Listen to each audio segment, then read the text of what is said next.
مساء الخير، أهلا وسهلا بكم إلى المؤتمر الرابع الذي تنظمه الأمانة العامة للمدارس الكاثوليكية في لبنان حول موضوع إدارة التعلم عن بعد. Bonsoir tout le monde, أهلا وسهلا فيكم. Good evening everyone.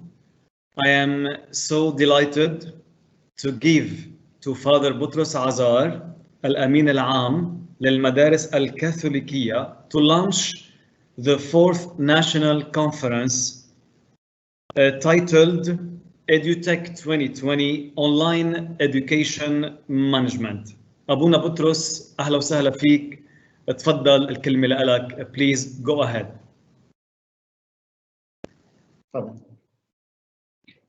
مساء الخير للجميع. بنعمة ربنا نعلن افتتاح هذا المؤتمر المميز واللي راح بدوم لأيام، كل يوم الساعة 5:30 للساعة 7:30 يوميا.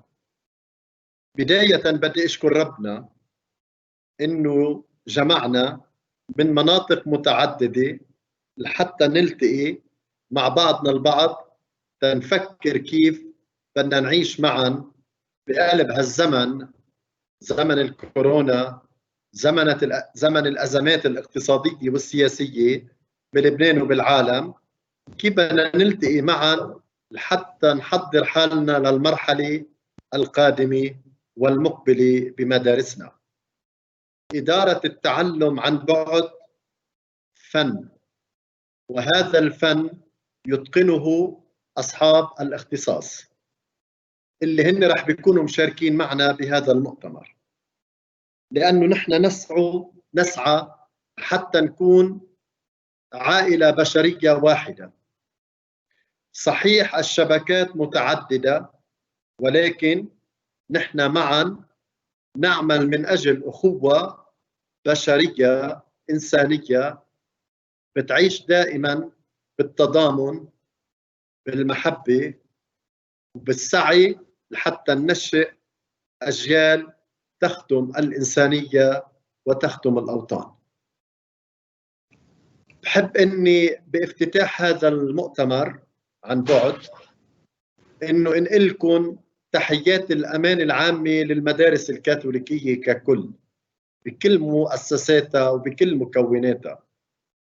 وبحب الوقت نفسه، ومثل ما طلب مني سعادة السفير البابوي في لبنان جوزيف سبيتاري اللي كان متمني انه يكون معنا، انه انقلكم تحيته لبل زاد وقال لي انه لازم انقلكم بركة قداسة البابا بالذات اللي مهتم كتير بموضوع التعلم عن بعد وبموضوع التواصل الإنساني على الشبكات، ولذلك رح بيكون معنا روحيا حتى نعد معه ونحضر معه ما يسمى بالميثاق التربوي اللي يعلن من قداسة البابا مبدئيا ب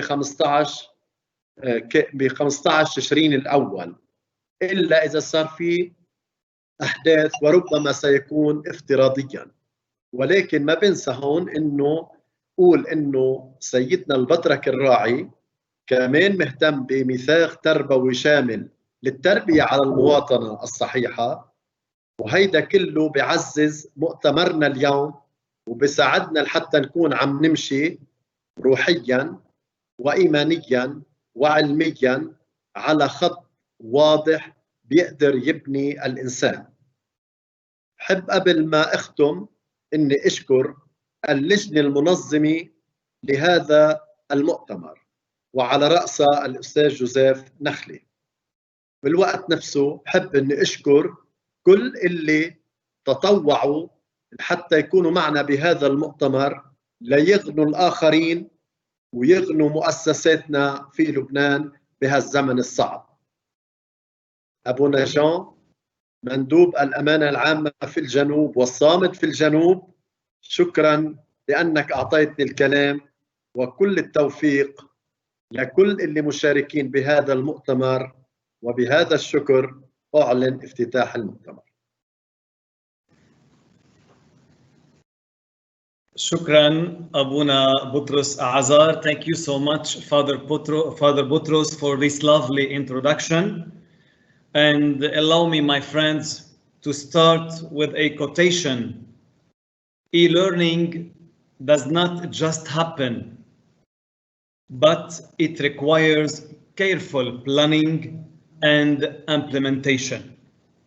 Greetings, everyone, and welcome to the 4th National Conference organized by the General Secretariat of Catholic Schools titled EDUTECH 2020 Online Education Management.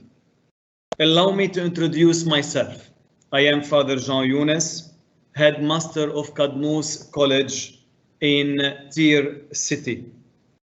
My dear friends, it's not my work or as headmaster brings me here this afternoon, but my firm conviction in the need for consistent progress in the world of education and the nobility of the Secretary General of Catholic Schools in Lebanon that always has put education's best interest at heart.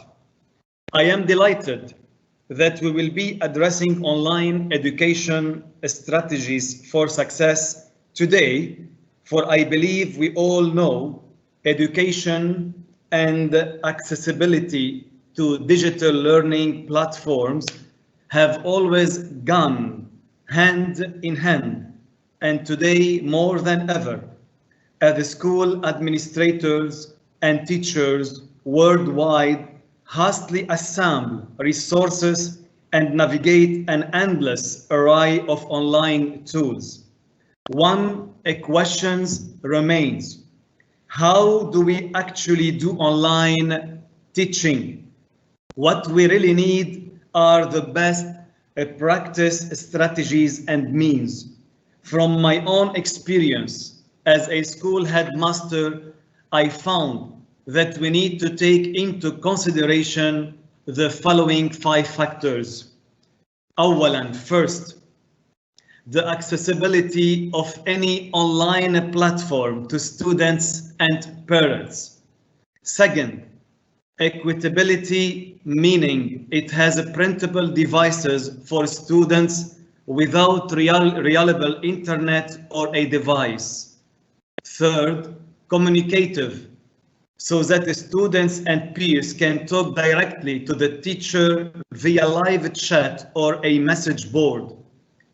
4, monitorable, teachers and parents stay informed of students' activity. And finally, sustainable. And here I mean the platform needs to be a realistic long-term solution that does not crash with unwarranted amounts of time and effort. My dear friends, panelists, I am beyond delighted to have you with us at present. You will have each of you 15 minutes only, please, to share your thoughts with us on this matter. Mr. Landegren, Dr. Kolek, Dr. Sebali, and Dr. Hamiyi, we are looking forward to learn from you this afternoon. Everyone, attendees, is welcome to leave questions in the chat box section. Also, an on-demand recording of the webinar will be provided, so you can sit back and enjoy the presentation.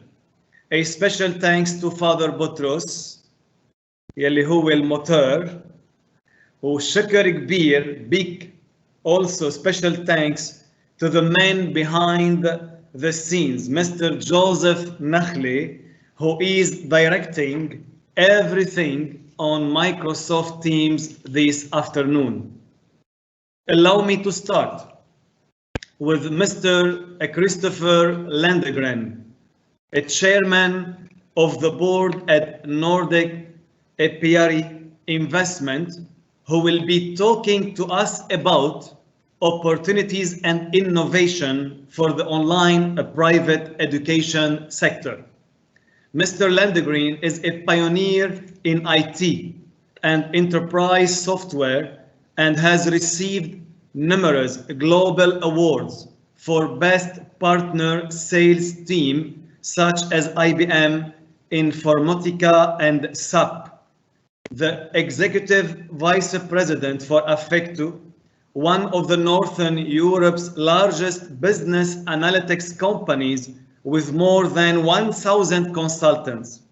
He has extensive experience in managing acquisition and company integration processes. Mr. Landegreen from Sweden, you are most welcome. Please go ahead. Thank you very much for that introduction. I'm proud to be invited, and I'm very happy to be here with all of you today. So I guess I will be able to share my presentation now. Can you hear me, guys? Yes. Yes, super, great.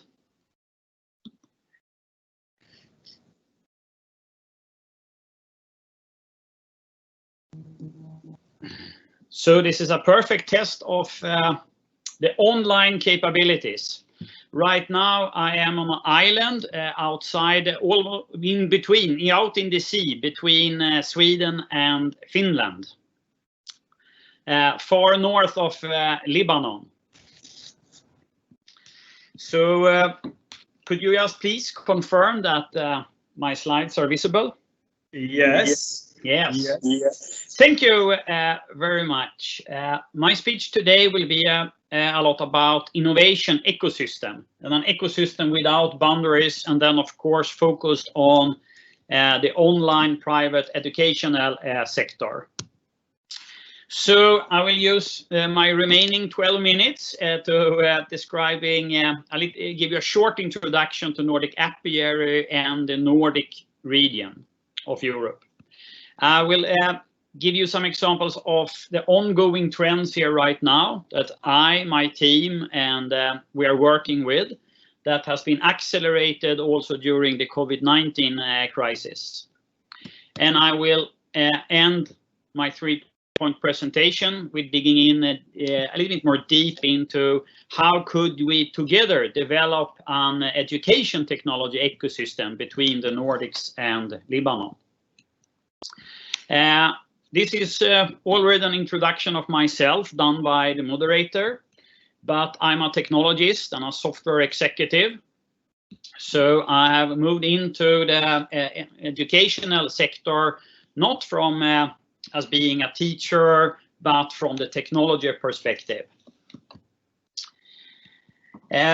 Short about Nordic Apiary and the organization. I'm the chairman and managing partner and also the founder of. We are a Nordic investment company and accelerator combined. And our theme is balanced global growth. The Nordic region has been exporting technology and solutions to the USA for more than 40 years. That is our most important business. The world today has, of course, slightly changed. So our focus with the Nordic Apiary project is to bring Nordic technology companies east and not only west. That will give the Nordic region a balanced global growth. The main focus for the last 2 years has, of course, been mainland China as being the largest market east of Sweden.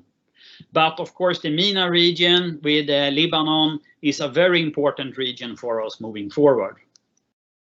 But we are providing access to funding in the Nordics and of course in the local market, in this case together with local partners in the MENA region. But we know that when you're bringing technology, for example, educational technology solutions that is well proven in Northern Europe to, for example, Lebanon, money is not enough. You need to make again what has been implemented successfully in the Nordic region, you need to be implemented again, but in the cultural context that fits into the local market, in this case Lebanon. And then you need to add knowledge, and that is what we call accelerator services. So money is not enough when you're exporting innovation. You also need to add networking, cultural understanding, and knowledge. Our focus is sustainability, and we are scaling Nordic technology innovations that fits into the United Nations sustainability goals. And of course, education is a very important sector in this. This is an example of what we think is very possible to build between the Nordic region, Northern Europe, and the MENA region, and especially Lebanon.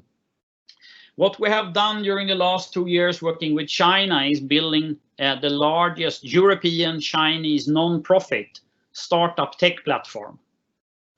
And we think that's a perfect platform. And this has been growing, that we are now are in more than actually 16 Chinese cities and 9 Nordic cities with chapters. And this is a collaboration platform where young entrepreneurs and students can meet and exchange, and universities and schools can collaborate. But on top of this, of course, to get it sustainable, as the moderator started talking about, we know, at least for Europe, that you need to have a sustainable business as a foundation. So we think the combination of being a commercial organization and an investment fund supporting a non-profit platform is the best thing. Then we can achieve the best things from 2 different worlds. Short about the Nordics. We are 5 countries with a common history. We are the most digital region in the world. And we are also, if you're measuring in number of patents and number of developers, the 2nd largest innovation hub in the West world after Silicon Valley. And we are definitely the leading in educational technologies. This is just recent, some weeks ago, where the European Union scored innovation. And you can clearly see that Sweden, who is the largest Nordic countries and where I am headquartered, is the innovation leader together with Denmark and Finland. So it's 2 other Nordic countries. If you measure, for example, in the number of patents, we are actually larger than both UK and Germany. Digital education has been a very important part of the Nordic education system for a long time. This has, of course, been accelerated during COVID-19, but this is just, I would say that the ongoing crisis is just accelerating what has already been a trend for many years. And we could see basically 5 things, 5 pillars when you're looking on the growth of educational technology. And it fits very well into what the moderator started this presentation by mentioning. So what we definitely could see that technology enables this transformation to go to the digital. And it's all that we say about equality and accessibility. What we can see right now is that video is very, very important. And you probably know that we have the luxury in the Nordic region of having a very solid internet infrastructure, and there is at least 1 computer in every home. So we are not fighting those problems.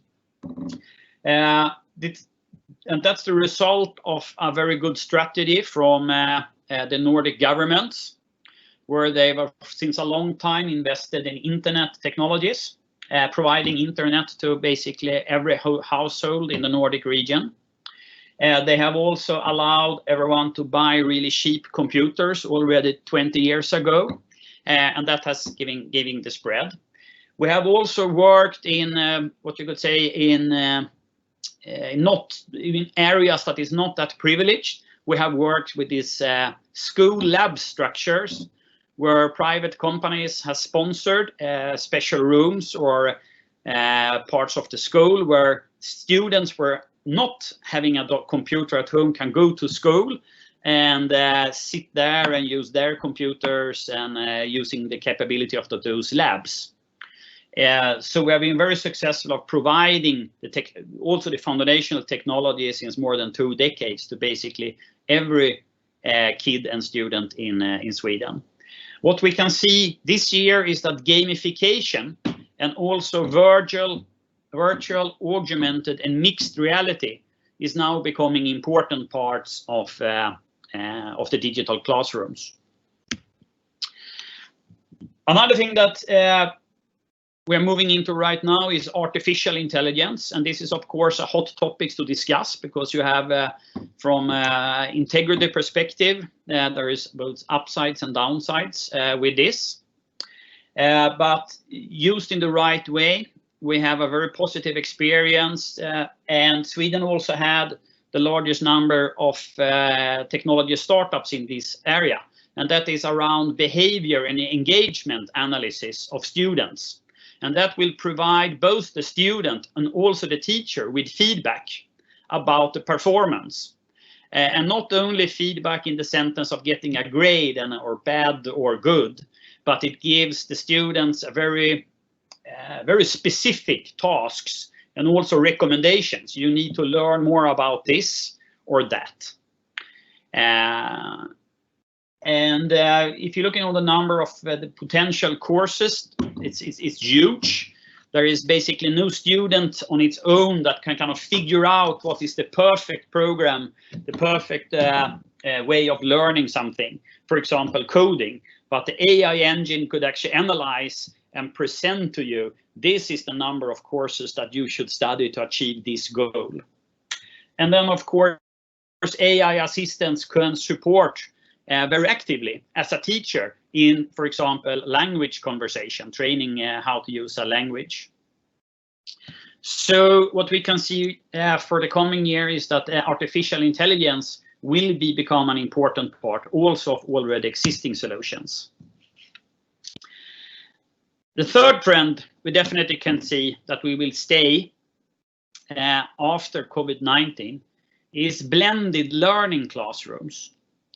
And that a university or a high school already from the beginning will blend in real life training where the students coming from a traditional way to a classroom meet their teacher with parts of the education where just the students is staying home. They are working from their home, or they're working from a lab that is provided in the neighborhood or maybe in the school. But you can also see that blending could be that during a classroom, during a lesson in the school, the teacher is blending education, online education, with actually being there. So you could have an online teacher who is teaching something, and you have a teacher in the classroom who's supporting maybe the students that needs most support. This is also a way of increasing the quality, because experts, there's always a limit of how many experts you can have. So this is a way where we can get our most experienced teacher actually be able to teach more kids. So we think that blended learning classrooms is the new normal. And during the COVID-19, I don't know exactly how it worked in Lebanon, but in Stockholm, the schools has been closed for several months. So the online classroom has been the main thing, and now we're going back. But I'm convinced that we are not leaving the digital for going back directly to only the classroom. The new solution will be a blended learning classroom. And I also think this is important, that within educational technology, I've been talking about STEM for a long time. I think that the new, what we'll be talking on for the future is STEAM. It's actually science, technology, engineering, art, and math. And the reason behind that is why you need art. On the picture in the background, you can see an example from a Swedish Gothenburg startup that is now selling their solutions very successfully to many African and Asian governments. And that's about how you can use very simple tool to learn construction, where the kids are building stuff. And based on how they're building that, you can teach engineering and you can teach math. And in the next step, you can actually teach the kids coding. So what we can see is that I would say that this year, probably every educational company in Northern Europe will talk about STEAM. So everyone will have added this A, and it also support this blended learning methods. So STEAM is the new abbreviation in educational technology in Europe. And that taking us to probably the last pillar and what I would say is the most important one. And the secret behind the success in the Northern Europe. And that's a flourishing open ecosystem. And an ecosystem needs to combine innovation in both how to teach, how to be a teacher, but you need to combine that innovation with the technology tools, with all the tools that technology is bringing to the market.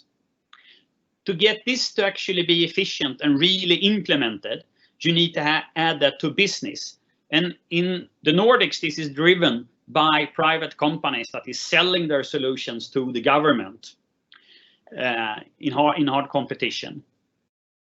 And this combination of using the resources and the knowledge from the academia together with the technology companies, that has created a really good innovation. And to make sure that it's the best innovation that wins, we added the business thing. So you need to combine all these 4 pillars to actually have a flourishing open ecosystem. And it's important that it's open, that everyone is invited. And it's also important that the government, who very often is the purchaser of this and the host for this, puts the demand that it must be open for collaboration of many actors, so it not fell into the monolithic or the monopolies. And just to end my presentation, we're giving a short example, very simple example from the Swedish EDUTECH ecosystem, where basically this is a government site where you can see that we have divided our EdTech ecosystem in 3 main areas. It's like the central administration where you kind of, in Sweden, the government is giving schools, providers of education, money for each kid that they're educating. So that there is the central administration.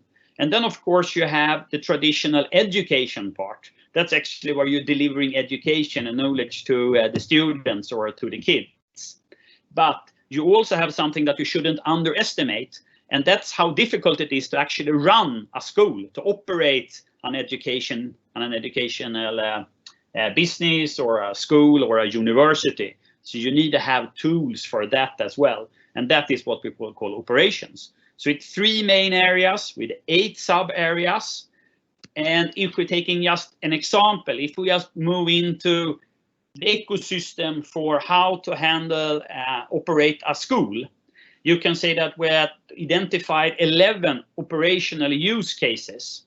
And to each and every one of them today, the government today has more than 100 solution or vendors that is kind of approved to participate here. And this is has created an level, you could say, like an overcapacity in the Nordic region, sponsored by the 5 governments. And this is one of the reasons and why of the secret sources why we have so many different technologies and solutions to export to the rest of the world, because we have a perfect test bench at home in our small market. So moving into the tools, without digging in and talking about specific tools, this is one example that we're working close to, and where was an investor in this company, and it now matters. That is it needs to be an open platform where you could easily source information and distribute that information to the kids, or publish and learn. So this is just an example of an open platform. So this is an important important part, that the technology is open. And just coming back to where I started, and this is from a report from the European Union I previously mentioned, as the European Innovation Scoreboard 2020, published only 2 weeks ago, where you can see the Nordic region, the 5 Nordic countries up in here in the north. Norway, that is light gray in this presentation, is not part of the European Union, and that's the reason why it's gray. It's up far up to the north. But you can see that this is that Nordics is the leader here within here. And if you go in specifically into the educational technology sector, we have more than 2,000 active technology providers of solution within this area. Some of them are already today working dedicated with the Chinese market, or for example with the European market. But this is one of the reasons why a huge country like China think it's worth for them of going all to the other side of the earth to collaborate with a very small region in the world. We have, with only 22 million citizens in the 5 Nordic countries, we are actually smaller than the city of Chengdu in China, or we are not even among the 20 largest cities in China. But still, if you're measuring the number of innovations and technology that we could provide to a huge region in China, we in some cases, for example, within the education technology area, we actually have more to provide to China and vice versa. So I can definitely see a huge potential between Nordics and Lebanon to form a new ecosystem within this area. So that's one of the reasons why I'm so happy to participate today. So that will be also be my last words, that I think that the combination of Nordics and Lebanon has a great potential for both parties. And education and innovation is areas that truly should be without any boundaries. Thank you very much. Thank you so much. Thank you.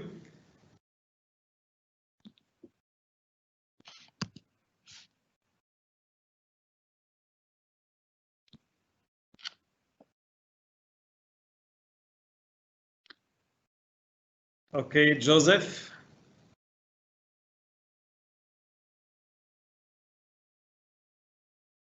Joseph.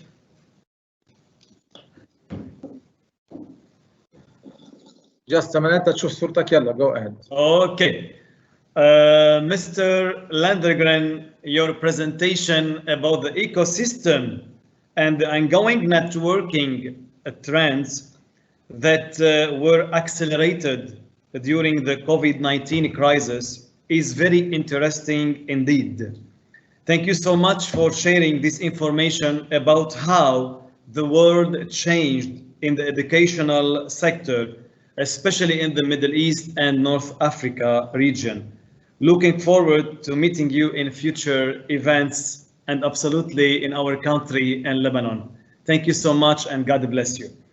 Yeah, my dear friends, أحبائي رح منكمل مع الباناليست الثاني Dr. John Kolek. Let me introduce Dr. John Kolek, Head of International Education Strategy, Promethean House, the United Kingdom, a world leader in interactive classroom technology. And he will be telling us more about international digital learning. Dr. Kolek, a graduate from Success University and a lecturer in English language and literature and philosophy for years, he was the first to design and implement the e-learning system in the literature faculty of the prestigious Waseda University in Japan. In Promethean, he works closely with ministries of education to develop solutions and programs to meet the need of the 21st century education system worldwide.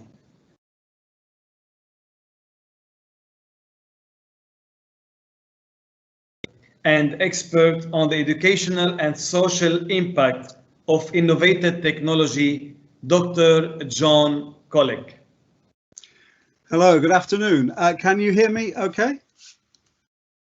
You can hear me okay? Yes. Good, excellent. Yes, doctor, Yes. go ahead. First of all, thank you so much for inviting me to take part in this.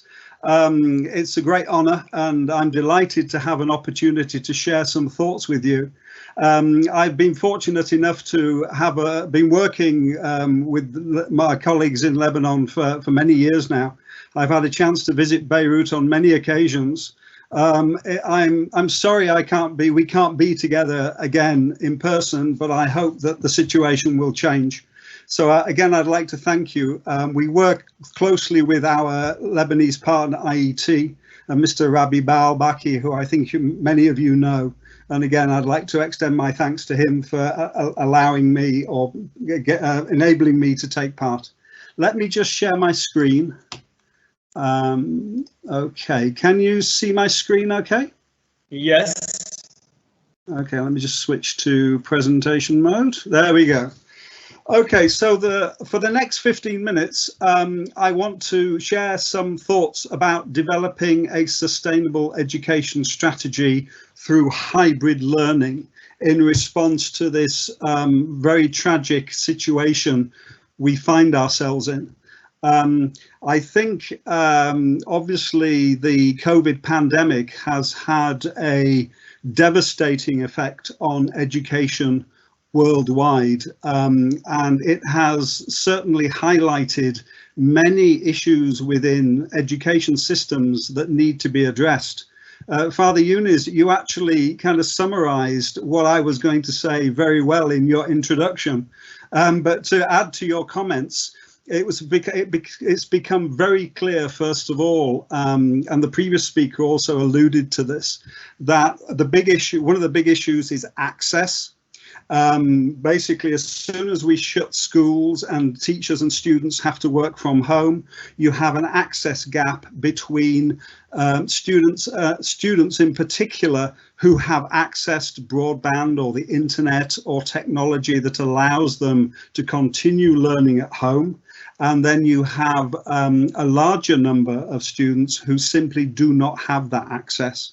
That is a key issue that is global, and it certainly has been emphasized over the past few months.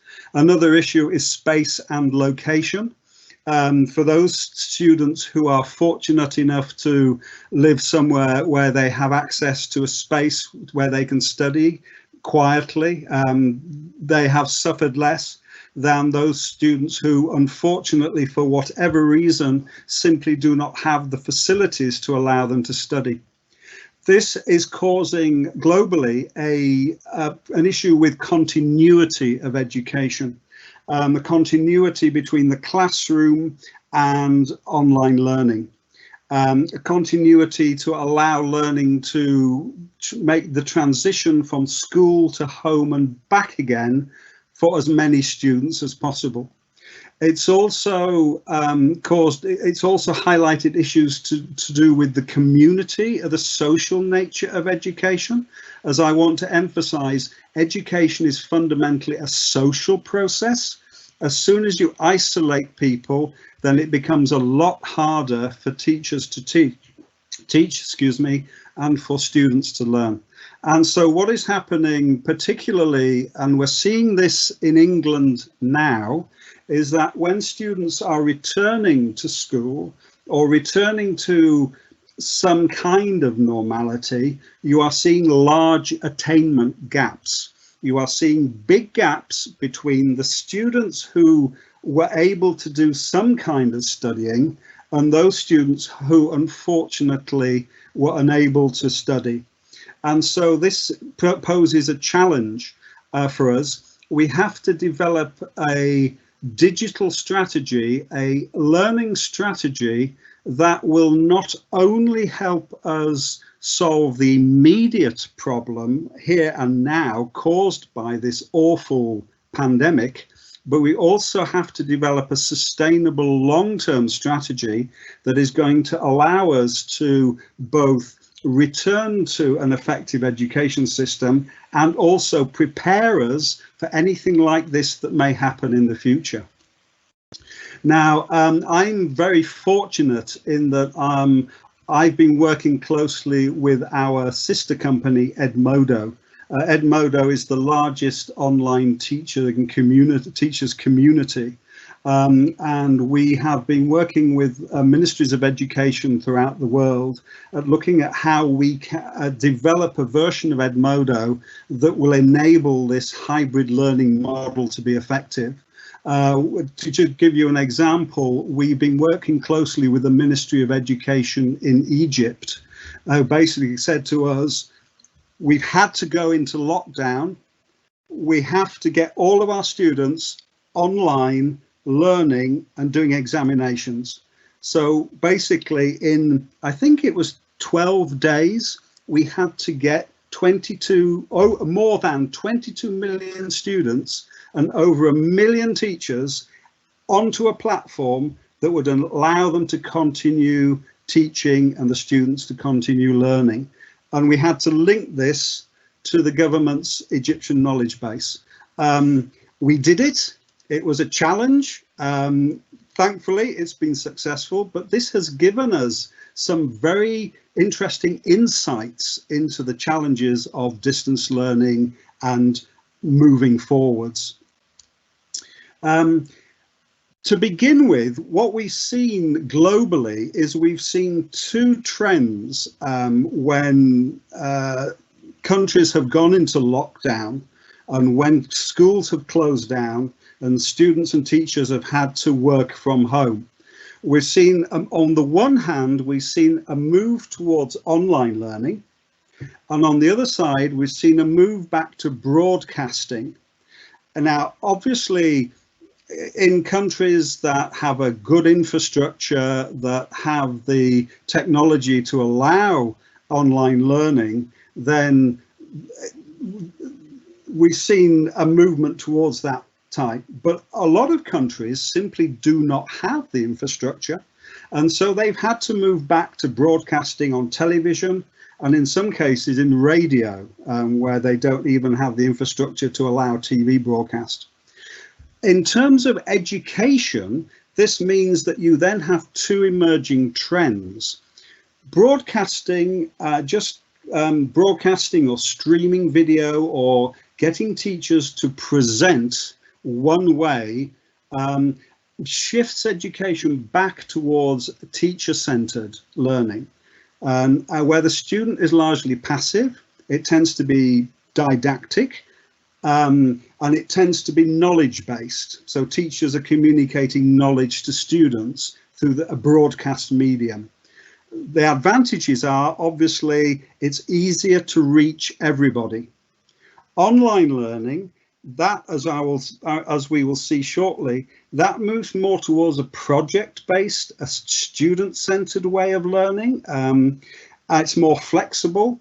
But again, the issue is that it tends to favour the privileged students who have access to technology, and it also tends to be fragmented for reasons that I will explain shortly.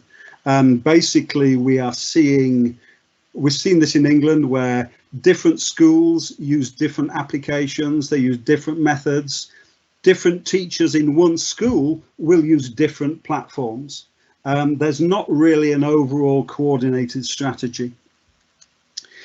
The immediate implications of distance learning, as I said, globally, if it's done correctly, if there is the infrastructure and it's effective, what we see is distance learning pushes education towards student-centered learning. It pushes it towards project-based learning. The reason for this is very simple. If a child goes to school, they will have contact time with teachers throughout the day. They will go from lesson to lesson to lesson to lesson. Distance learning, that's simply not practical. We don't want children to sit in front of a computer screen hour after hour after hour as they would perhaps be in a classroom.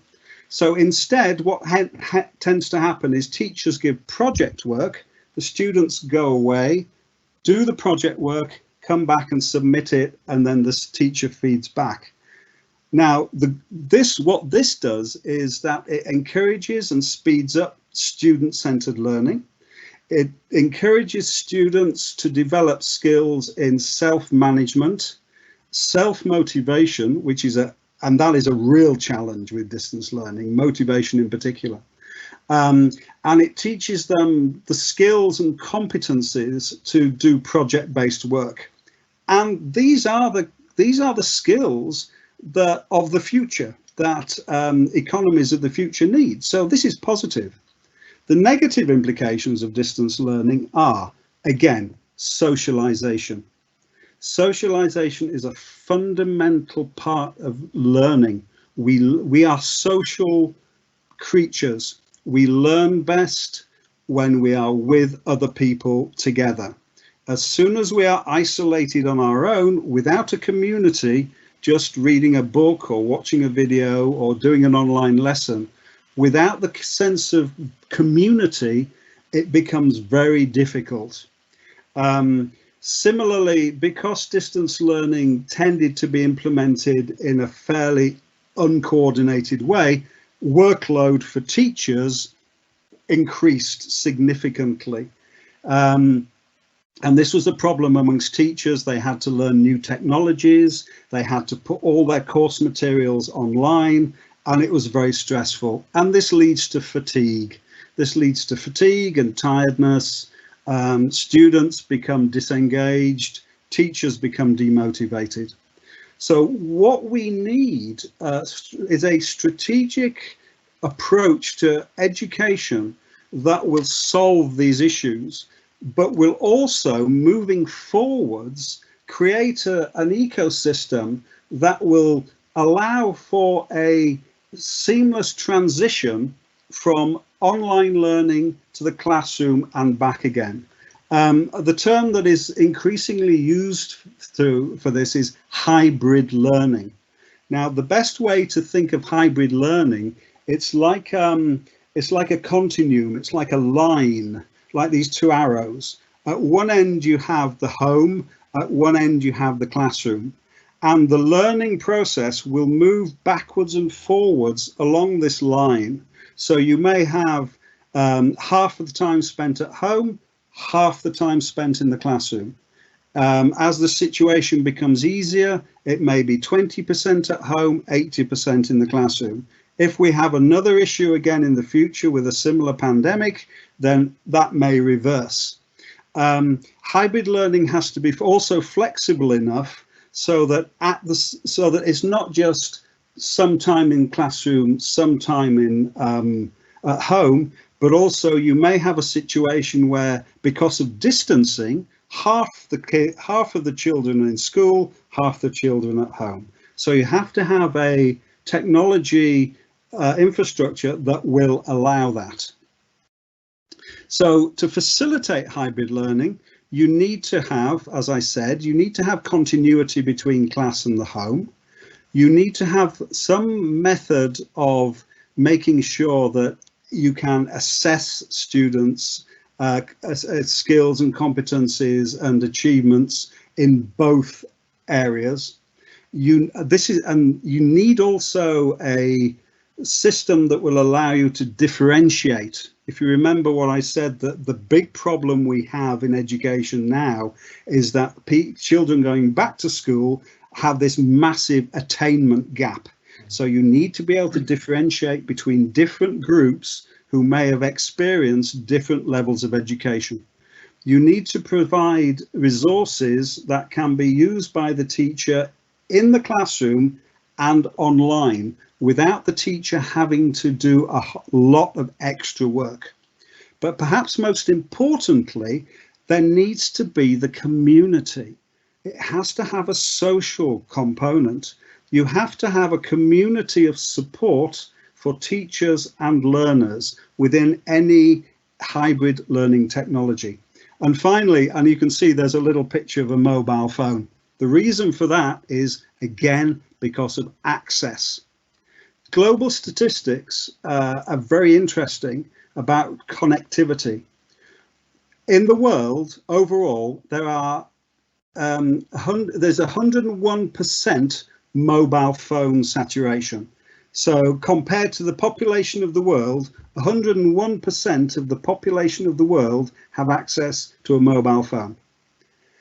Internet, it goes down to 44%. Only 44% of the world's population have access to the internet. And only about 14% of the world have access to broadband. So any tech, and the previous speaker alluded to this, any technology has to be able to be implemented on all of these platforms to ensure access. Like I said, again, education is a social activity, and this is what's been missing with distance learning and this situation we're in now. Education is not just about learning things. It's also about discovering what it is to be part of a community, to be able to interact with other humans, to understand emotions, to understand cooperation, to understand and develop a social sense of social ethics, and also to maintain health and well-being. One of the big issues we've seen with distance learning globally is a deterioration in mental health of students and teachers. And again, with a community component, hopefully we can help tackle this. Again, so this distance learning and hybrid learning, which is this continuum between classroom and home, must maintain the social aspect of learning as much as possible. Now, I mentioned that we did work with Edmodo in Egypt. As I said, Edmodo is essentially a teaching and learning community that has the social component built into it, which is why it's so useful for this situation. Again, from a teacher's point of view, so from the student's point of view, we need to make sure that they are still part of a community. There's messaging, they can support each other, they can chat, they can have learning groups to help each other out. And the same thing also applies to teachers. Teachers have really struggled with distance learning, again, because they've often felt isolated with impossible workloads. Therefore, you need a platform that will support them, that will give them access to expertise from other teachers and from experts, but will also give them access to resources mapped to the curriculum. And this is, again, in Egypt, what we did was we linked the social platform Edmodo to the Egyptian knowledge base, so that every teacher not only had a community they could interact with for support, but also they could access the resources that they needed to teach their lessons, both via distance learning and then when they return to the classroom. And then finally, again, this is an essential component of hybrid learning, administrative oversight. Now, historically, education, classroom education, has always been a little bit of what I call a black box. It's very difficult for people to see what's going on inside the classroom and understand how the students are progressing.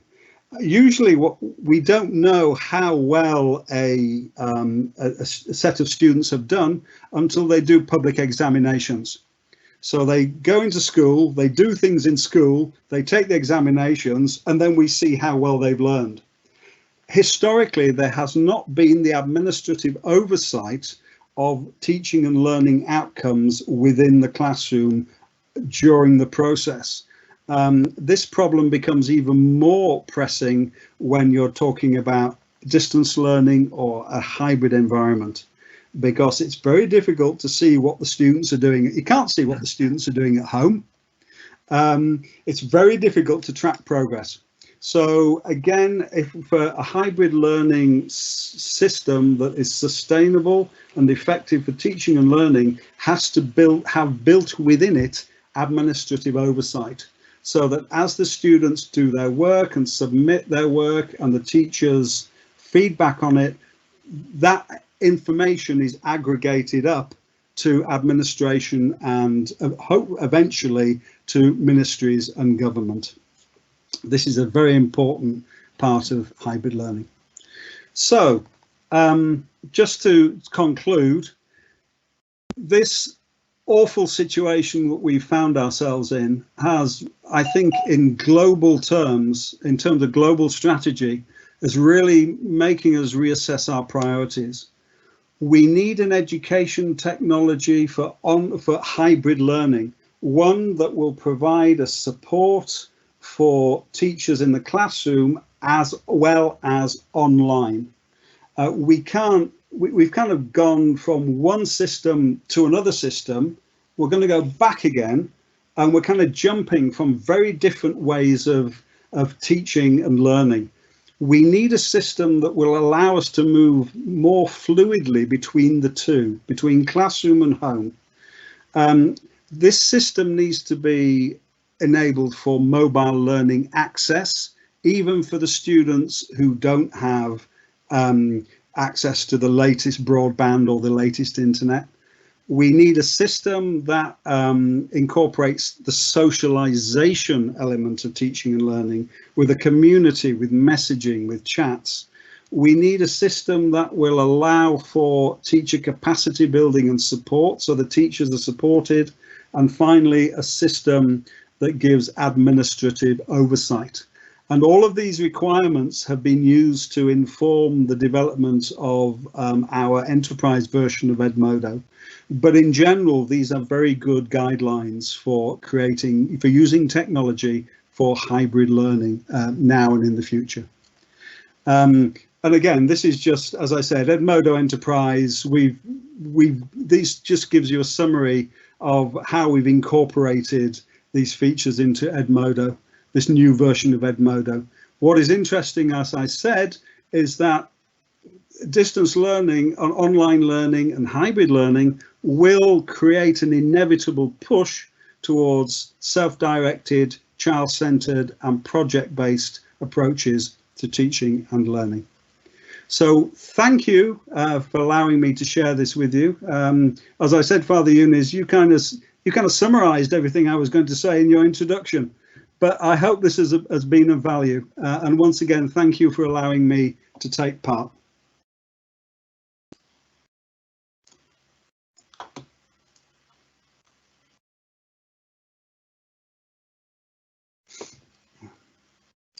Father Yunus, I think you're muted. You're still muted. Perfect.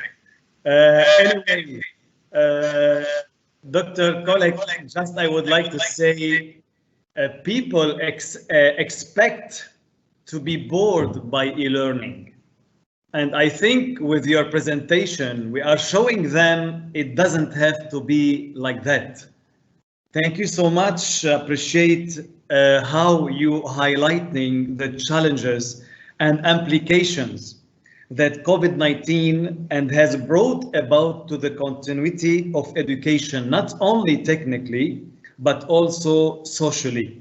I also want to thank you for shedding light on the importance of preparing for future more complex problems in education and becoming hybrid learning friendly. Thank you so much. And now let us move to Dr. Milad Sebali. Ahla wa sahla fik, Dr. Milad Sebali, who is joining us today to inform us more about the National Platform Strategy, a CRDP consultant with a PhD in computer engineering from the Goa Institute of Technology in Japan. He led the implementation of many e-learning projects in universities and countries in the Middle East. Dr. Sebali provided advisory services to the ministers of education and higher education in more than one Arab country. He was president of the e-learning organization in the Middle East in Dubai and the founder of the first community e-learning platform in the Middle East, Asia, and Africa, Cloud Campus. Dr. Sebali, welcome. Thank you very much. It is a pleasure to be part of this prestigious panel, and thank you guys for organizing this conference despite the corona stuff and the move towards digital transformation of not only education but also conferencing. So today I will go through a couple of items that we had to face in Lebanon before and after Corona. I would like to start saying that before Corona in Lebanon, we just launched at the beginning of this year in January with Father Azar's attendance, we launched the process of developing a new curriculum after a long time, probably around 23 years of staying with the same curriculum. And the reason for that, other than the need for continuous development of the curriculum, is that nowadays challenges are diverse and are more pressing on the educational sector in order to deal with the developing lifestyle and marketplace in the coming 10 to 20 years. Nowadays, graduates will never have one job for life. They will have to change more than one career. And this means that we cannot just equip them with a single set of skills and knowledge and competencies, but we need to provide them with specific competencies that are transferable, that they can move with them from one career to another. And this is where our initial challenge as an educational system, be it in Lebanon or any other country, most of the educational institutions used to focus on the lower part of what is called as Bloom's taxonomy skills, remembering, understanding, applying, while nowadays, in order to generate a modern, innovative, creative generation which can deal with knowledge economy and knowledge transfer and all these, the new requirements of moving ahead with any national economy or international economy, we need to look at higher order thinking skills, specifically analysis, evaluation, creation, creativity, critical thinking, and so on. And this was part of our strategic direction at the Center for Education Research and Development in Lebanon, where we designed, or we started by saying that our new curriculum should be focused on core competencies that are mainly around cognitive and metacognitive skills, individual skills related to digital literacy, leadership, and so on, and then social emotional, in order to prepare this required new generation that can move ahead. And then, as we know, and when we tried to design our future direction, we took into consideration our current status, our education, our economic crisis, our bad infrastructure in Lebanon, our schools challenges, and so on. But at the same time, we looked at what's going on in the world, the modern trends, the augmented and virtual reality, how to deal with different levels of learners in the same class, individualized and adaptive learning. How about artificial intelligence and machine learning and others?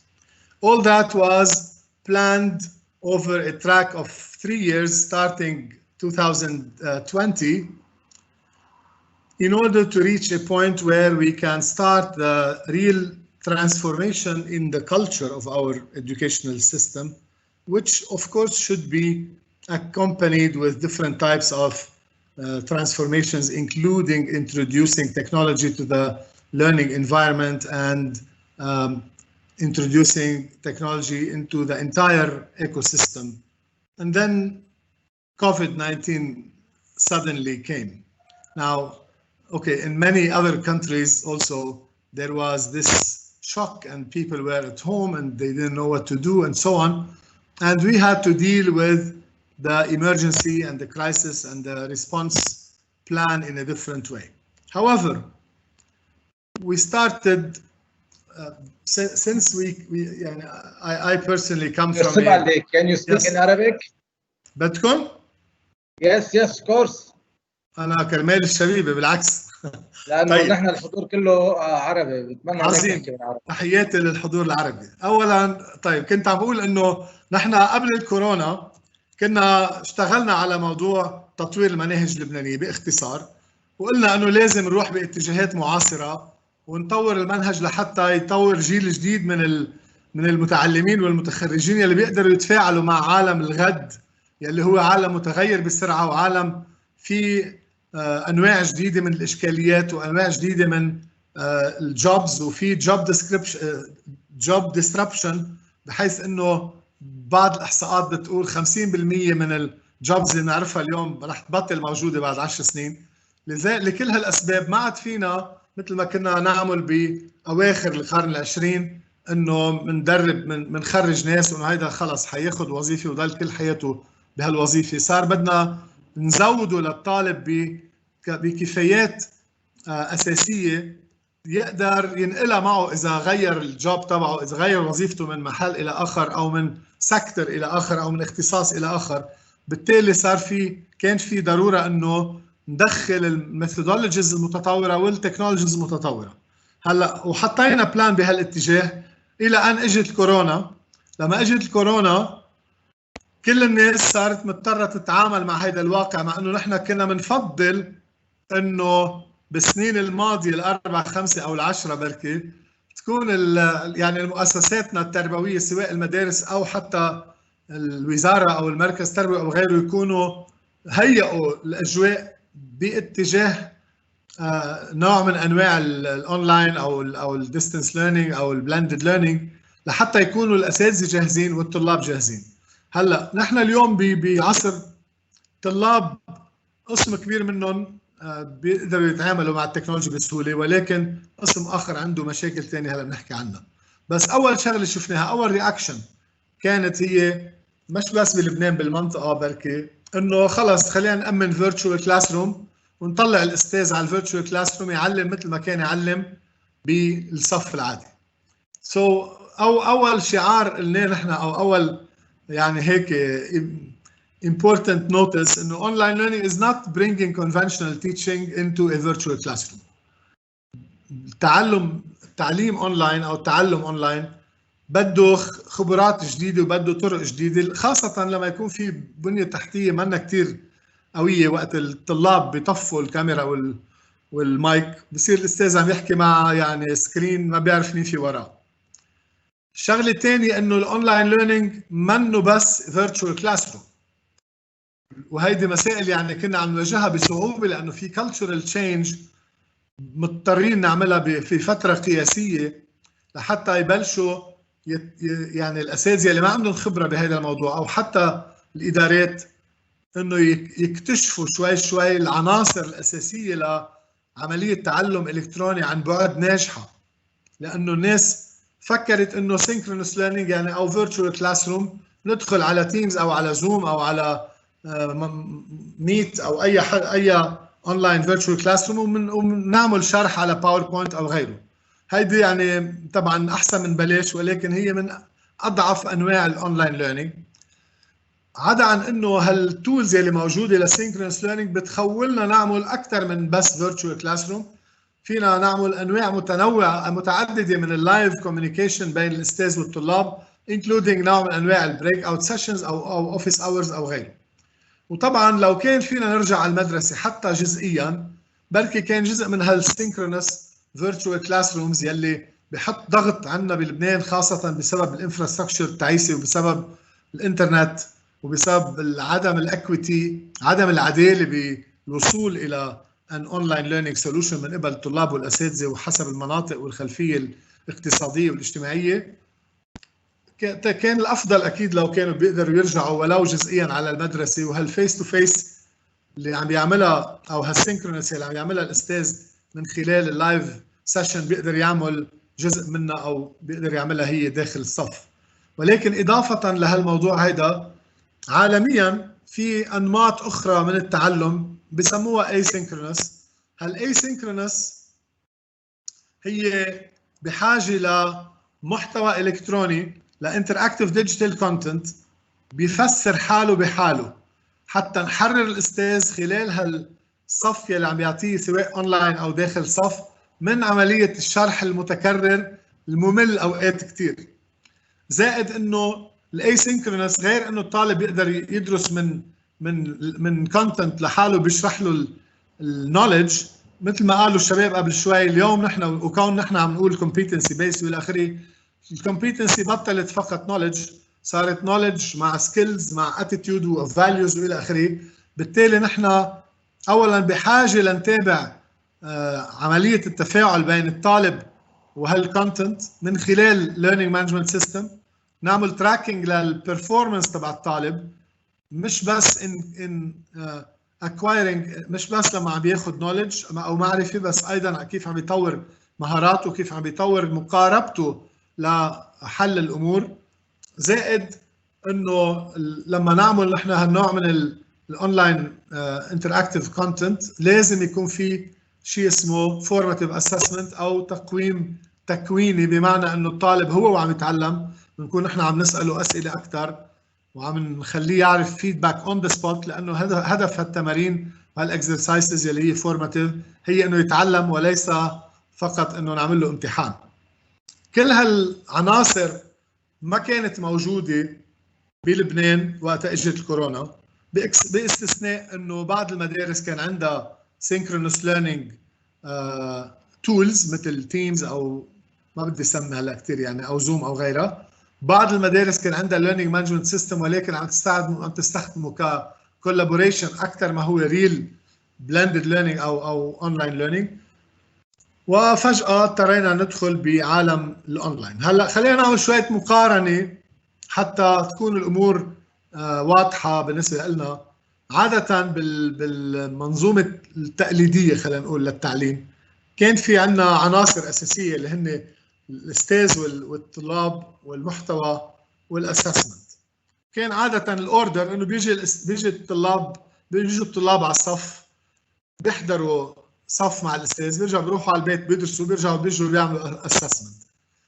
هالاوردر هيدا خربطته التكنولوجي طبعا، وبلشوا يحكوا الناس بفليبت كلاس روم و different types of things، ولكن هيدي او student centered او غيرها، ولكن هيدي المسائل اذا ما وفرنا للاستاذ وللمدرسه الادوات المطلوبه والمحتوى والتجهيزات والبنيه التحتيه او الايكو سيستم المتكامل، بندربه على كل هالمفاهيم الجديده، بيرجع على الصف على لوح ابيض وقلم او على طبشوره ولوح اخضر، بيرجع بعد جمعه بيعمل الطريقه القديمه بالتعليم. بالاونلاين والبلندد ليرنينج صار التفاعل بين التيوتر والطالب ليس فقط محصور بقلب الصف، صار ممكن يكون سينكرونس اونلاين وصار ممكن يكون اسينكرونس برات الصف، وممكن يلتغى الصف بحالات استثنائيه لما نروح على فيرتشوال او اونلاين اديوكيشن. ولكن ما بيقدر انه كل الاكسبيرينس اللي كنا ناخذها داخل الصف، مع انه صار قسم منها كثير قديم وبده تطوير وبده حتى داخل الصف لازم يكون عم يستخدم تقنيات جديده ومقاربات جديده والى اخره، ولكن ما بنقدر كل هيدي نلغيها وبس نحطها بفيرتشوال كلاس روم. بالتالي هل انتراكشن بين الطالب والتيوترز صارت ممكن تكون مش بس خلال ساعه معينه بحصه معينه، ممكن تكون اني تايم اني وير بسبب الاسينكرونس وبسبب الانواع المتعدده. لذلك هالخليط او المزج بين الاسينكرونس والسينكرونس هو بلندد، وبين الاسينكرونس والسينكرونس والان كلاس هو بلندد. وهيدي حتاخذنا على نقطه بعد شوي حاحكيها بالنسبه للسنه الجديده. هلا بالاونلاين عاده يفضل ما يكون الاستاذ هو مصدر المعرفه الوحيد، ولا دوره للاستاذ ينقل المعرفه، لانه المعرفه بسبب المالتي ميديا وبسبب الانماط الجديده من المحتوى الالكتروني والى اخره صار بيقدر الطالب يروح مع الكونتنت دايركتلي، لانه الانتراكشن صارت دايناميك وريتش وسيلف اكسبلاناتوري. بيقدر الطالب يشوف الماتيريال قبل ما يجي على الصف، او بيقدر الاستاذ خلال الصف الالكتروني او العادي يستخدم جزء من هالماتيريال يلي هي مدعمه بفيديوز ومالتي ميديا وسيميوليشنز وانيميشنز والى اخره. زائد انه ما بعد الصف الاساينمنتس عفوا والفروض اللي ممكن يعملهم يعطيهم الاستاذ للطلاب، سواء كل الطلاب مره واحده او يقسم الصف لفرق ويعمل ديفرنشيشن ما بين الطلاب الاقوياء والطلاب الضعفاء والوسط. هيدي المساله كلها بتوفر له اياها الايكو سيستم يلي ممكن نحن نعملها في حال كان عندنا the right content, the right learning management system, the right tools for asynchronous and synchronous. بضل في موضوع الاسسمنت يلي هو مساله كمان شائكه وسمعنا كثير اشكاليات حولها سواء بالتعليم العام او بالتعليم العالي. في ناس بيحكوا باونلاين اسسمنت مع كاميرا مع مراقبه شخصيه 1 to 1، في ناس بيحكوا انه لا خلونا نرجعهم على بروكتورد هولز بس بنعمل سوشيال ديستانسينج، في ناس بيقولوا لا خلونا نغير المنطق تبع الاسسمنت مثل ما عم بيعملوا بالانترناشونال بكالوريوس ولا بالفرنش ولا غيرهم، محل ما السكول اكتيفيتيز او الداي تو داي اكتيفيتيز سواء كانوا اونلاين او كانوا فيس تو فيس، هول كلهم بيشكلوا جزء من العلامه. وبضل في الامتحانات الجديده تكون بطريقه كمان الامتحانات منا بريدكتبل، لانه عندنا بلبنان صرنا بالاخر بدرس طالب تا يجيب علامه عاليه بالامتحان، صارت الامتحانات الرسميه شبه بريدكتبل. يعني احد الاصدقاء استاذ عربي من المعروفين جدا قال لي في 14 سؤال اذا بيحفظهم الطالب بالترمينال بينجح بالامتحان الرسمي بدون ما ياخذ السنه كلها. فموضوع الاسسمنت مع الاونلاين ومع البلندد ومع الفيس تو فيس بده تطوير، لذلك نحن من ضمن استراتيجيه تطوير المناهج بمركز تربوي قبل الكورونا وبعدها مساله استراتيجيه هي تطوير مفاهيم الاسسمنت. اضافه طبعا كثير سمعنا على الفليبد كلاس روم وعلى هاو تو ديزاين a certain lesson plan، وهيدي مساله حاليا المركز التربوي عم يشتغل عليها بعد ما عملنا البلاتفورم اللي هلا حنحكي عنه بشكل مختصر، بحيث انه اذا نحن امنا له كل هالوسائل الايضاح والكونتنت والاونلاين انتراكتيف ليسنز وموديولز والى اخره للطالب، وعطيناه للاستاذ كل التولز اللي ممكن يستخدمها خلال فيرتشوال كلاس روم او خلال asynchronous communication مع الطلاب. طيب انا اذا بدي اشرح كونسبت عاده كنت فوت بالصف حط لسن بلان لثلاث اربع سيشنز ورا بعضهم وغطي هالكونسبت.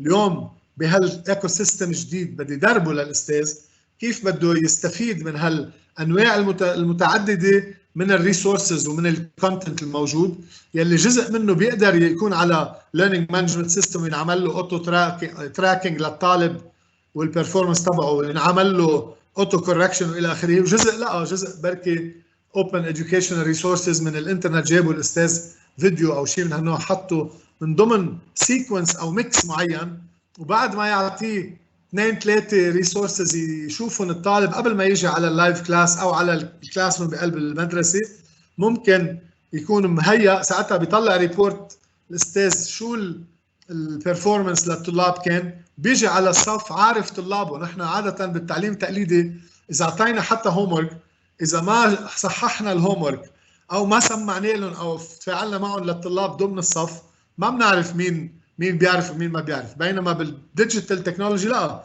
صار في كثير تولز بتخلي الاستاذ يعرف اكثر ديتيلز عن البرفورمانس تبع الطالب ويتعامل مع الطلاب يلي بيعرفوا ويلي ما بيعرفوا كثير ويلي ما بيعرفوا ابدا بطريقه فعاله، ويعمل نوع من ديفرنشيشن داخل سواء داخل السينكرونس او حتى بالاديشنال ماتيريال اللي ممكن يعطيها برات الصف. وهيدي يعني صارت مفهوم الفليبينج صار مساله طبيعيه وبتجي اوتوماتيكلي.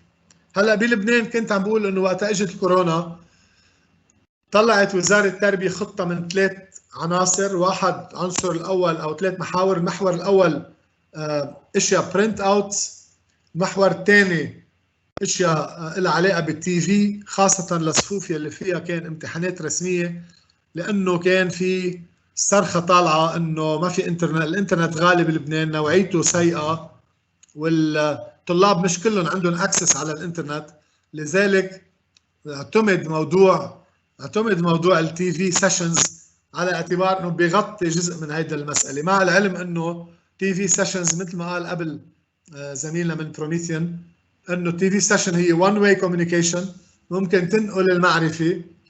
كلنا بنعرف انه نسبه التركيز عند الطلاب اليوم لا تتعدى 4-5 دقائق، فحتى اذا سجلنا له حصه وحطينا له وبعثناها على التي في، او حتى اذا حطيناها على يوتيوب، مش اكيد انه راح يروح عليها ويركز على هال 15 دقيقه ويفهم نحن شو بدنا نقول له.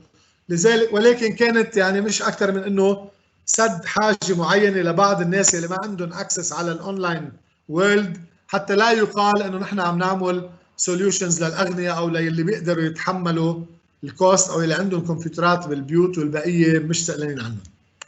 المحور الثاني اللي امنته الوزاره من البدايه كان فيرتشوال كلاس روم من خلال مايكروسوفت تيمز.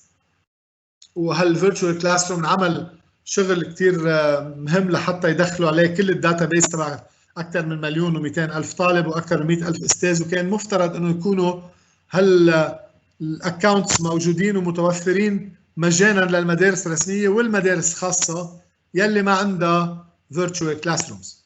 هلا وهذا الموضوع بعده مطروح وممكن نحكى فيه لاحقا، بالسنه الجديده رح نشوف كيف رح تكون المساله. لما بدات هيك القصه، نحن كمركز تربوي من خلال الخبراء اللي عندنا بمجال الاونلاين اديوكيشن قلنا انه هيدا مش كافي، لا التي في لحاله بيسكر المطلوب ولا الفيرتشوال كلاس رومز، خاصه انه الاستاذ عم يدخل على الفيرتشوال كلاس روم اعزل، يعني ما عنده شيء الا باوربوينت برزنتيشن هو ممكن يكون عملها، وكل الفانكشناليتي تبع التكنيكال فيتشرز تبع الفيرتشوال كلاس روم، سواء كان مايكروسوفت تيمز او اي فيرتشوال كلاس روم ثاني، ما كثير بتفيد اذا ما عندنا ذا رايت كونتنت وما عندنا ذا رايت تريننج للاساتذه.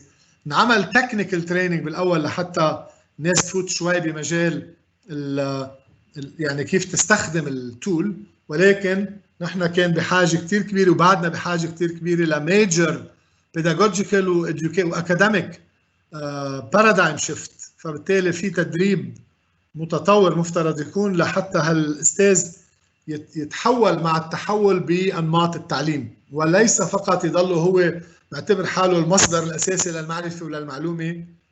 انا في نكته على طول بقولها عن حالي، اول ما كنت اعلم بالجامعه من شي 25 سنه كنت اقول لهم لطلابي انا بعرف اكثر منكم بنص ساعه، اذا القصه قصه نولج، لان اي حدا بفوت على سيرش انجن بصير بيعرف قدي، ولكن انا هون تعلمكم كيف تفكروا، كيف تتعاملوا مع العالم المتغير حول منكم. اذا جينا قلنا انه في ضروره لنضيف عناصر اساسيه. العنصر الاساسي اللي كان بينقصنا واللي كنا نحن بخطه تطوير المناهج عندنا كنا مبلشين فيه وممكن يخلص بعد 2 أو 3 اللي هو ديجيتال ريسورسز او اونلاين ديجيتال ماتيريال.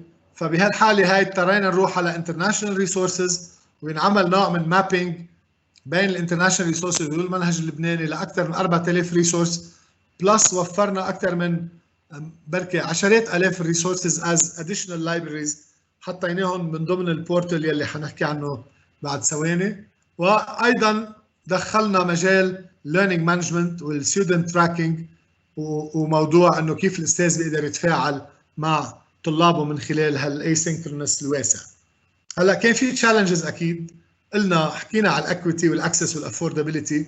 نحن كان وجهه نظرنا من البدايه انه تنعطى الانترنت فور فري، وبعدنا لهلا عم نتعاون وعم نتفاعل وعم نتفاوض مع وزاره الاتصالات ووزاره التربيه ومجلس الوزراء واوجيرو لتامين الانترنت، على الاقل لتامين الوصول لكل شيء له علاقه بمنصه التعليم الرقمي اللي اطلقناها بشكل شبه مجاني او مجاني للطلاب من ابتداء من السنه الدراسيه القادمه وما فوق، وان شاء الله نتوفق بهذا الموضوع. لهلا الامور ماشيه بشكل كثير جيد. 2 بضل عندنا اشكاليه ديفايسز، في كثير من الناس ببيوتهم ما عندهم ديفايسز، ف يعني هيدي مساله كمان بدها حلول. حاولنا مع الدونرز عندهم شوي يعني رفض لقصه انه يعطوا ديفايسز، لانه صار في تجارب قبل بموضوع النازحين وغيره، نعطى ديفايسز لناس راحوا باعوهم، فما في سستينابيلتي بيعتبروا بهذا الموضوع. يس قد ايه بعد معي وقت؟ يعني تخطينا الوقت لحتى نعطي مجال بعدين للاسئله. بعد في دكتور حميد بس اذا بعد اذنك. اوكي جو هيد. هدول التشالنجز حكينا عنهم. اطلقنا شيء اسمه digital learning initiative. وحفرجي أنا فيديو بس 1 minute about this. سمع الصوت.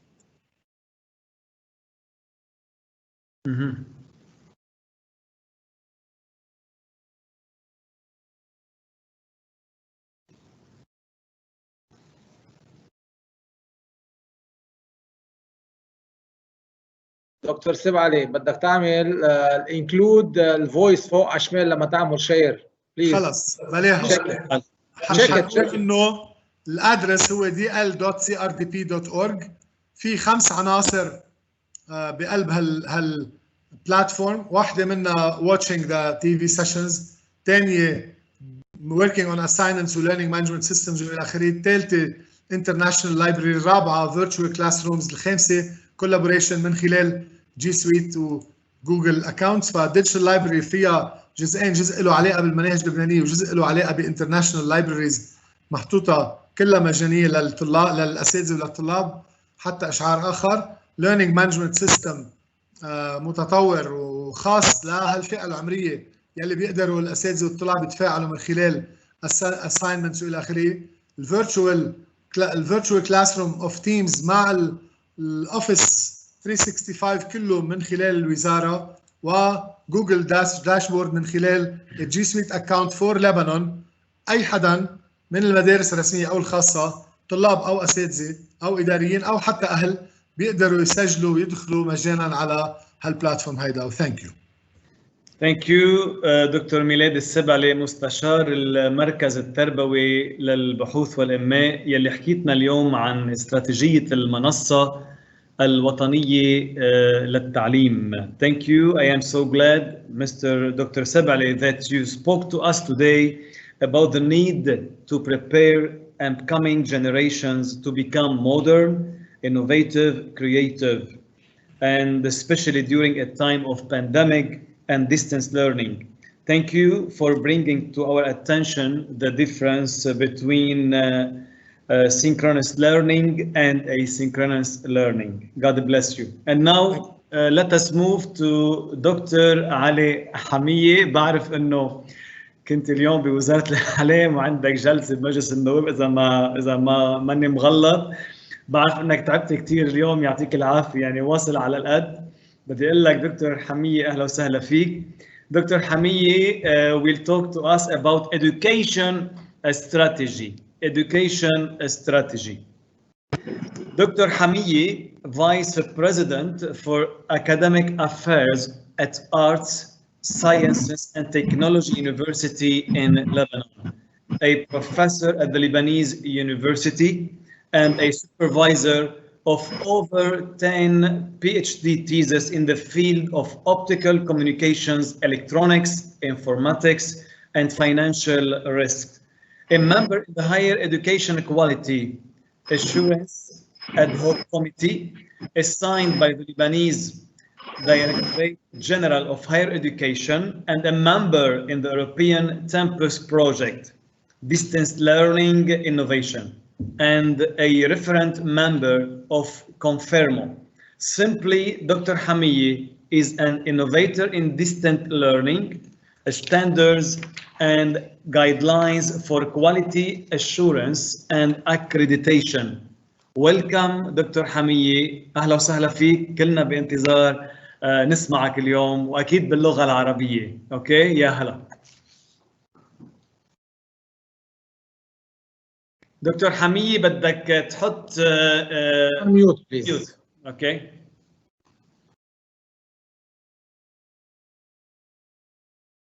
انا ميوت يور مايكروفون بليز دكتور حمية. يس مش الحال. أول شيء أنا بتشكر الأمانة العامة للمدارس الكاثوليكية على الدعوة الكريمة، والأمانة العامة والأب بطرس عزار يعني أكثر من أن يعرف، لأنه التعليم في لبنان من أسس التعليم في لبنان وجود هيك أمانة عامة اللي هي تسعى دائما أنه لتطوير التعليم في لبنان بكل لبنان على كامل الأراضي اللبنانية. أنا خليني روح شوي، يعني my colleagues from UK and my colleague Dr. Sebali, they talked about the methodologies of teaching and learning. The technical tools of teaching and learning. أنا خليني أب بطرس روح مباشرة على الواقع اللبناني، لأنه أنا ما بدي أعلي السقف، وبالأخير أنا عندي واقع في لبنان من خلال مشاركتي كاستشاري بلجنة الإعلام والاتصالات النيابية. والدكتور سبع اللي حكي عن أوجيرو وتاتش وألفا، أنا عندي خبرة فيهم، والمعاناة على أساس كان بالأساس كان يعطوا فور فري موضوع الإنترنت للطلاب، وعلى القليلة ده educational platform، وبالأخير بقت بالفشل وزادوا السرعة وعملوا دبل كاباسيتي. طبعا لا شك أنه قطاع التعليم هو من أكثر القطاعات تأثرا بالأزمات، يعني لأنه عم تتعاطى أنت مع بني آدمين، عم تتعاطى مع أولادك، عم تتعاطى مع إخوتك، عم تتعاطى مع ناس بدهم يتعلم، مع بشر، وبالتالي بيفرض على البحث عن وسائل لملء الفراغ التعليمي وتعويض النقص التربوي. وكمان إذا بدنا نضيف عليها تدارك الفجوات المعرفية اللي بيعاني منها الطلاب. ما في شك إنه التقدم التكنولوجي اللي حكوا عنه زملائنا from UK له أثر كبير على العملية التعليمية، أثر كبير، ولم يعد التعليم بالطرق التقليدية يفي بالغرب. ما عاد التعليم بالطرق التقليدية الفيزيكال تيتشنج بيفي بالغرب. لذلك وفي نحن ما بننسى كمان انه نحن اذا بدنا نحكي على مستوى الجامعات، اصبح عندك اذا انا بدي اطلع للعام المقبل بالجامعه اللبنانيه، بدل ما يكون عندي 500 تلميذ بقلب الصف حيصير عندي 2000 تلميذ بقلب الصف باول سنه. طب هذا شو حل؟ حيبقى انه يكون فيس تو فيس، حيبقى انه فيزيكال تيتشنج اند ليرنينج، ولا حينوجد حلول اخرى؟ طبعا لهالشيء هيدا لازم انه لبنان من ضمن المجتمعات الموجوده بالعالم بلش تبحث عن صيغ جديده للتعليم. انا اذا بدي اخذ الواقع اللبناني من 17 تشرين، من 17 تشرين بدايه الحراك مرورا بكوفيد 19 لحديت اليوم، انا اذا بدي اعد ايام التعليم اللي تعلمتها الطلاب بالمدارس لا تذكر. العام الدراسي 2019 2020 انا بالنسبه لي اذا بدي اعد الايام، اذا بدي اشوف انا شو اكتسب الطالب competencies skills معرفه، بلاقي انا من حيث الصف تقريبا ما اكتسب شيء. طب الهدف الاساس بآذار ال 2029 يوم الحكومه اللبنانيه اخذت قرار بانه اعتماد التعليم عن بعد او التعليم الرقمي، كان الهدف الاساسي هو المحافظه على صحه المواطنين، لانه كان الهاجس الاساس هو المحافظه على صحه المواطنين وسلامتهم، واستثمار الوقت الضايع على اساس انه انا ما بدي اروح الوقت ضايع، وبالتالي انا بدي اكمل بالعام الدراسي. كان هذا الهاجس الاساسي للحكومه اللبنانيه على ما اظن انا حسب تحليل. لكن ما كان في رؤيه موحده وشروط واضحه لهكذا نوع من التعليم ابدا. فقط قرار مجلس وزراء اوكي روحوا للتعليم عن بعد. طبعا في مدارس مؤهله، مدارس مش مؤهله، واضعف الايمان يكون في رؤيه موحده على مستوى الدوله اللبنانيه ومقرره من الدوله اللبنانيه، وعلى كل من يسدي خدمه التعليم من مدارس الى جامعات اتباع الحد الادنى من تلك الرؤيه. انا اذا بدي اروح للمعاناه، اول شيء انا لا اوجد الحلول قبل ما اوصل للتكنيكال تولز، قبل ما اوصل للميثودولوجيز اوف تيتشنج اند ليرنينج، قبل ما اوصل انا للتكنيكال بارت، انا بدي اروح اشوف معوقات التعليم عن بعد في لبنان. اول شيء كلنا بنعرف ثقافه الاغلب الاعم من اعضاء هيئه التعليميه على مستوى المدارس والجامعات في كل المراحل التعليميه لا تزال تقليديه. هيدا ما انفهم غلط، كل اللي بيعلموا هن اساتذتنا وعلمونا وتخرجنا على ايدهم، نحن عم نحكي بعالم التعليم عن بعد، وليس من حيث قوه او رصانه او خبره اعضاء هيئه التدريس بالدوله اللبنانيه او بالمدارس او بالجامعات. اضافه الى ذلك في عندنا مشكل، هل المؤسسات التعليميه في لبنان لا تتمتع بالجهوزيه الكامله؟ ما عم اقول الكل، لاغلب الاعم لا تتمتع بالجهوزيه الكامله من حيث الشق التكنولوجي لجوده التعليم وانتاجيته. طيب السؤال الاساسي اللي هو كان مطلوب من وزاره التربيه تقولها لمجلس الوزراء هو هل هالبنيه التحتيه لشبكه الاتصالات في لبنان هل تغطي كافه المناطق اللبنانيه؟ او انما فقط بس، وعذرا على التعبير، خلص بنعمل تعليم عن بعد واللي بيصير يصير. هيدا مشكله اساسي. وبالتالي مثل ما قال الدكتور ميلاد، الانترنت في لبنان مش حنقول سيء، حنقول مش منيح، لا يفي بالغرض مقارنه بما هو موجود في اغلب الدول. وعلما بانه رسم الاشتراك، مش حنحكي عن رسم الاشتراك، هو الاعلى في العالم. اللي بيزيد من صعوبة تطبيق التعليم عن بعد. أنا ماني ضد التعليم عن بعد أبدا، لأنه أصبح هذا السؤال ورانا، ما عاد في مجال واحد يجاوب عنه. إذا بدي قارن أنا لبنان بأغلب الدول المحيطة، ما حروح على يوروب، ما حروح على أمريكا، بدي أروح على أغلب الدول المحيطة، كلهم عندهم قوانين للتعليم عن بعد، أو بالحد الأدنى عندهم قوانين من مجلس النواب طالعه بتقول التعليم الغير تقليدي، ما حول التعليم عن بعد، التعليم الغير تقليدي اللي هو بلندد ليرنينج، الذي يستعمل البلندد ليرنينج 40% مثلا اونلاين، 60% بريزنسيال اند سو اون. بلبنان لا يوجد قانون حتى اليوم يحدد شروط إصداء برنامج تعليمي غير تقليدي، ومنه التعليم عن بعد. طيب السؤال، الدولة اللبنانية عندها نهج هي ردة الفعل، على طول تتصرف على أساس ردة الفعل. طيب هل في مكان ما حنوصل لمرحلة ننتهج نهج جديد ونكون برو اكتيف، يعني نتصرف قبل بوقت، نروح على نهج استباقي من خلال دراسة واقع الحال في جميع القطاعات الخدماتية في لبنان ومنها التعليم؟ طيب هل يا ترى في وزارة التربية والتعليم العالي عمل دراسي لحد اليوم؟ أنا بدي أعتبر بلشت بالتعليم عن بعد. أنا إذا بدي أطلع القرار مجلس الوزراء اللي كان بناء على طلب التعليم العالي في جلسة مجلس الوزراء ب 21/5/2020، بيقول البند الأول من القرار مجلس الوزراء: استكمال العام الدراسي الجامعي الحالي عن بعد ومن دون حضور جميع الصفوف في التعليم العام والمهني والجامعي لصعوبة تطبيق الإجراءات الصحية والوقائية.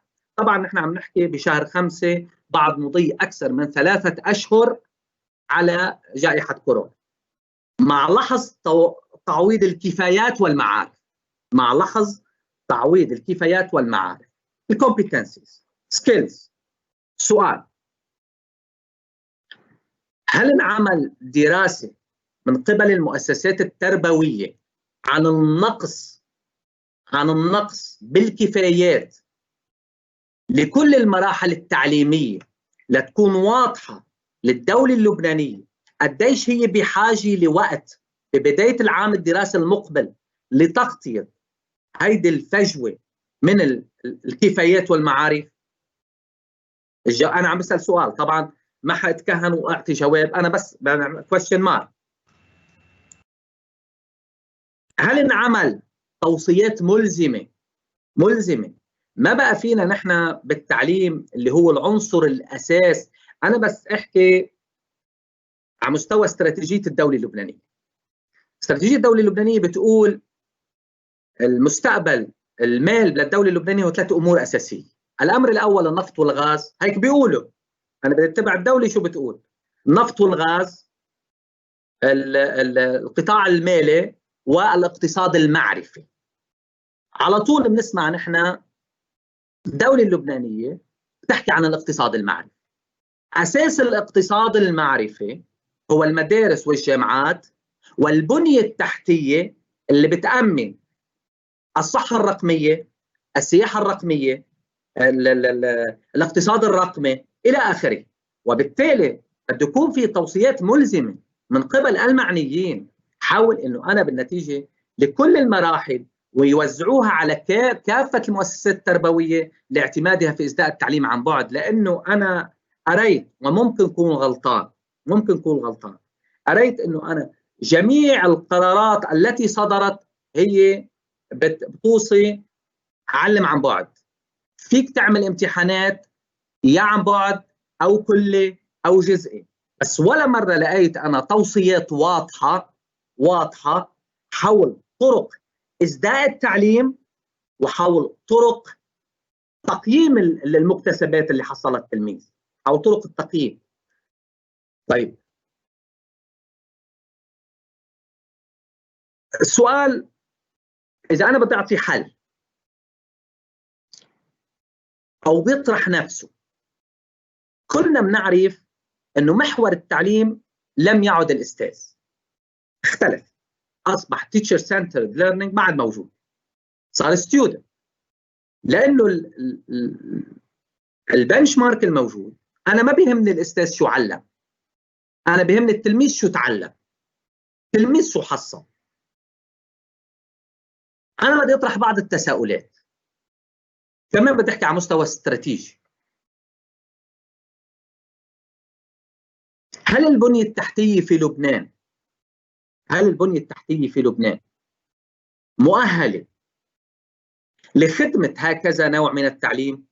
قبل ما أوصل لأساليب التعليم، لطرق تقييم التعليم، وأهمها شبكة الاتصالات، هل هي قادرة على توفير هذه المتطلبات أو الطرائق من التعليم؟ مع العلم للقاسي والداني، الدولة اللبنانية بالأرقام أنفقت على شبكتي الخلية وأجيرو مليارات الدولارات آخر 10 سنوات، وحسب مساحة لبنان وعدد سكانه تعد من الأكثر الدول إنفاقاً على شبكات الاتصالات.